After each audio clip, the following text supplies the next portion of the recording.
Selamat pagi teman-teman terkasih. Pada kesempatan kali ini Bu Dewi akan menjelaskan mengenai Kingdom Monera. Kalian tentunya pernah mengkonsumsi yogurt, keju, sosis, dan produk-produk lain yang dibantu pembuatannya oleh makhluk dari Kingdom Monera ini. Baiklah, Bu Dewi akan menjelaskan mengenai apa itu Kingdom Monera.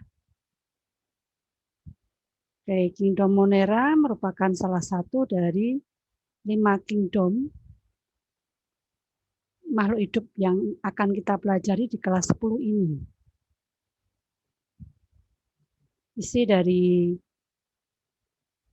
video kali ini adalah mengenai ciri-ciri, struktur, jenis-jenisnya, kemudian reproduksi dan peranannya. Ciri-ciri. Kingdom Monera ini bercirikan tersusun dari makhluk satu sel, maka disebut dengan uniseluler.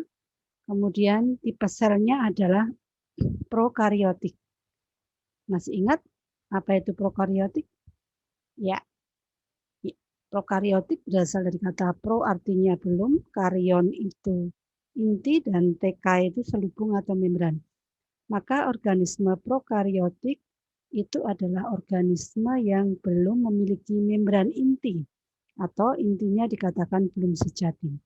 Kemudian ciri berikutnya adalah memiliki dinding sel.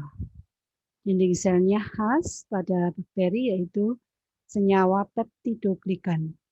Kemudian bentuk selnya bervariasi, jenisnya ada bermacam-macam, yaitu ada Eubacteria atau bakteri sesungguhnya, yang terdiri dari anggotanya ada bakteri itu dan cyanophyta. Kemudian ada Archaebacteria atau bakteri primitif. Di dalam selnya itu tidak memiliki organel bermembran, seperti halnya sel eukariotik. Pada Monera tidak memiliki retikulum endoplasma, Golgi kompleks, dan mitokondria, dan yang lainnya. Oke, berikutnya cara hidup dari Monera ini dibagi jadi 2 kelompok, yaitu ada anggotanya yang hidupnya secara autotrof atau memproduksi makanan sendiri, dan ada yang secara heterotrof. Yang autotrof itu seperti menggunakan energi dari cahaya matahari. Misalnya anggota dari cyanophyta atau ganggang biru itu hidupnya secara autotrof, memanfaatkan sinar matahari. Kemudian cara kemoautotrof misalnya pada bakteri-bakteri yang berperanan dalam siklus nitrogen. Ada bakteri Nitrosomonas, Nitrosococcus, bakteri konfiksasi nitrogen, dan sebagainya. Itu menggunakan senyawa kimia untuk produksi energinya. Kemudian cara hidup yang heterotrof ada bakteri-bakteri yang hidupnya secara parasit, yaitu dengan hidup di host, di inang yang hidup, atau secara non-parasit dengan cara saprofit atau mendapatkan nutrisi dari bahan organik organisme yang sudah mati. Kemudian kita akan melihat struktur bakteri. Bakteri memiliki struktur yang paling luar itu ada kapsul, tidak semua bakteri memiliki. Kemudian ada dinding sel yang penyusunnya peptidoglikan, kemudian membran sel atau membran plasma. Berikutnya bagian dalamnya ada sitoplasma atau cairan isi sel. Kemudian dalam sitoplasma ini ada organel sel yang disebut dengan ribosom untuk sintesis protein. Kemudian untuk menyalurkan materi genetik dari satu sel ke sel lain itu ada namanya pili. Ya, ini nanti ada satu yang berperan dalam sebagai pilisek. Kemudian yang khas pada sel bakteri adalah adanya DNA kromosom dan non-kromosom. DNA kromosomal ini adalah DNA yang bentuknya melingkar, ya, tidak ada ujung dan pangkal, bentuknya seperti rantai. DNA kromosomal ini esensial menyimpan informasi yang penting bagi kehidupan sel bakteri. Sementara yang satunya adalah DNA non-kromosom atau disebut juga dengan plasmid. DNA non-kromosom atau disebut juga dengan plasmid ini merupakan DNA yang bersifat tidak esensial bagi kehidupan sel bakteri. Karena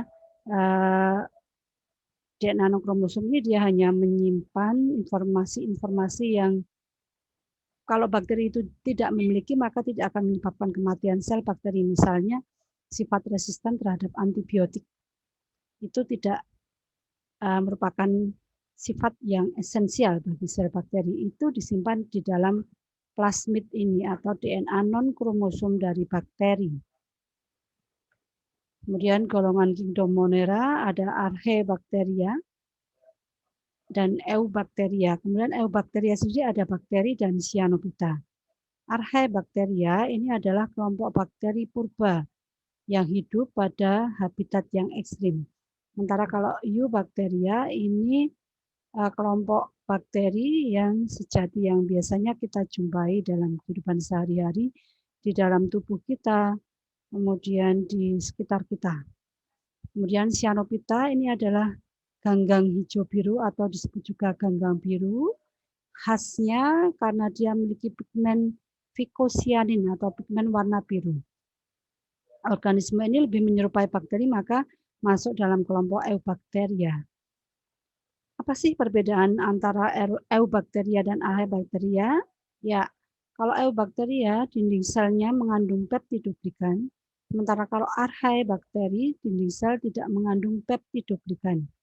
Kemudian hidrokarbon pada membran lipid Eubacteria tidak bercabang, sementara pada membran lipid Archaebacteria bercabang. Kemudian RNA polimerasenya terdiri atas satu jenis saja pada Eubacteria, sementara kalau pada Archaea itu lebih dari satu jenis. Kalau Eubacteria hidup di lingkungan dekat manusia atau di sekitar kita, dalam tubuh kita, kalau Archaea ini dia hidupnya di lingkungan yang ekstrim. Misalnya di pH tanah yang sangat asam, di suhu yang sangat tinggi, misalnya di kawah gunung berapi, kemudian di lautan yang kadar garamnya sangat tinggi dan lainnya. Kemudian kalau Eubacteria ini menghasilkan spora, yaitu endospora sebagai salah satu mekanisme pertahanan dari bakteri, sementara kalau Archaebacteria ini tidak menghasilkan spora. Oke, kita lihat contoh-contoh Archaebacteria. Archaebacteria atau bakteri purba, contohnya ini bakteri yang hidupnya di lingkungan yang kadar garam tinggi, disebut dengan Halobacterium salinarum, ya, dengan kadar garam yang tinggi. Kemudian ada bakteri Sulfolobus sulfactoricus, ini hidup di kadar sulfat atau sulfur yang tinggi, misalnya di dekat atau di kawah gunung berapi. Kemudian ada Thermococcus littoralis, ini bakteri yang hidup dari zona hidrotermal di bawah laut. Kemudian contoh Eubacteria, misalnya ada Escherichia coli, yang sudah tidak asing lagi bagi kita karena ada di usus besar kita, berperan dalam membusukkan makanan. Kemudian ada Clostridium tetani, penyebab tetanus. Kemudian ada Mycobacterium tuberculosis, penyebab TBC. Kemudian contoh cyanobacteria atau cyanobacteria ada Nostoc, yang berperan mengangkat nitrogen yang ada di udara. Kemudian ada Anabaena yang bentuknya seperti benang. Kemudian ada Gliocapsa yang hidupnya secara berkoloni. Ini merupakan vegetasi perintis. Oke, berikutnya adalah siklus hidup dari bakteri. Bakteri itu jika dia berada dalam lingkungan yang cocok dan nutrisi yang cukup, maka dia akan mengalami fase pertumbuhannya yang normal, yaitu fase bentuk kurva seperti ini. Kurva ini adalah kurva pertumbuhan bakteri, dimulai dari fase lak atau fase adaptasi. Ini berlangsung selama beberapa saat, kemudian pada fase lak ini jumlah sel bakteri hanya meningkat tapi kecil karena bakteri dalam masa adaptasi. Kemudian setelah fase lak ini terlampaui, maka bakteri akan menuju ke fase log atau logaritmik atau fase eksponensial, di mana pada fase ini bakteri bertumbuh dengan cepat. Kemudian yang berikutnya adalah fase stasioner. Pada fase stasioner ini pertumbuhan bakteri stagnan karena nutrisi juga sudah mulai habis. Setelah nutrisi ini habis, dilanjutkan dengan fase kematian atau fase turbiditas. Karena di dalam medium itu sudah banyak sisa-sisa metabolisme yang ini beracun bagi sel bakteri sehingga ada banyak kematian. Fase ini disebut dengan fase kematian, ditandai dengan jumlah sel bakteri itu semakin menurun. Berikutnya mengenai reproduksi dari sel bakteri. Sel bakteri bereproduksi secara aseksual dan seksual. Secara aseksual itu reproduksi yang menambah jumlah sel bakteri, yaitu dengan cara pembelahan biner atau membelah diri. Pembelahan biner pada bakteri ini merupakan pembelahan amitosis, jadi tidak sama dengan pembelahan sel pada tubuh kita, pada sel tubuh kita, yaitu dengan pembelahan mitosis. Kalau pembelahan mitosis ada tahap-tahapannya, seperti profase, metafase, anafase, telofase. Pada sel bakteri ini pembelahannya adalah secara amitosis, yaitu terjadi secara spontan saja. Ya, pada awalnya nukleoid akan terbelah menjadi dua bagian, kemudian akan terbentuk dinding pemisah dan akan memisahkan bakteri itu sehingga menjadi dua individu baru. Kemudian untuk reproduksi seksual pada bakteri ini juga berbeda dengan pada organisme lain. Kalau pada organisme lain, reproduksi seksual ini merupakan pertukaran antara sel telur dan sel sperma yang akan menghasilkan zigot yang nantinya akan berkembang jadi individu baru. Pada bakteri, reproduksi seksualnya tidak menambah jumlah sel bakteri, tetapi hanya memberikan sifat atau gennya dari satu sel bakteri ke sel bakteri yang lainnya. Yang ada 3 macam reproduksi seksual pada bakteri. Yang pertama adalah secara konjugasi, yaitu sel bakteri pertama materi genetiknya akan diberikan ke materi genetik ke sel bakteri yang kedua. Jadi contohnya ini sifat satu sel bakteri itu punya plasmid.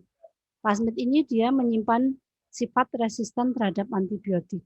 Maka plasmid ini bisa diberikan sifat resisten terhadap antibiotik ini bisa diberikan dari satu sel bakteri ke sel bakteri yang lainnya melalui mekanisme konjugasi, yaitu dengan membentuk jembatan konjugasi ini yang terbentuk dari pilisek.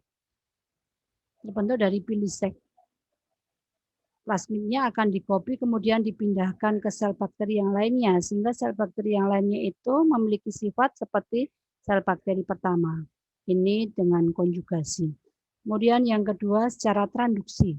Secara transduksi ini perpindahan materi genetik dari satu sel bakteri ke sel bakteri yang lainnya menggunakan atau dengan perantaraan virus. Kalian masih ingat siklus hidup virus yang lisogenik. Jadi virus itu dia bisa berperanan sebagai vektor pembawa gen dari satu sel ke sel lain. Perpindahan sifat dari satu sel bakteri ke sel bakteri lain melalui virus inilah yang disebut dengan transduksi.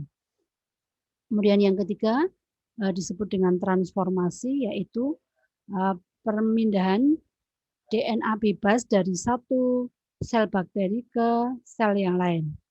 Misalnya ada sel bakteri yang sudah mati, kemudian DNA yang bebas ini di lingkungan ini bisa masuk ke sel bakteri baru.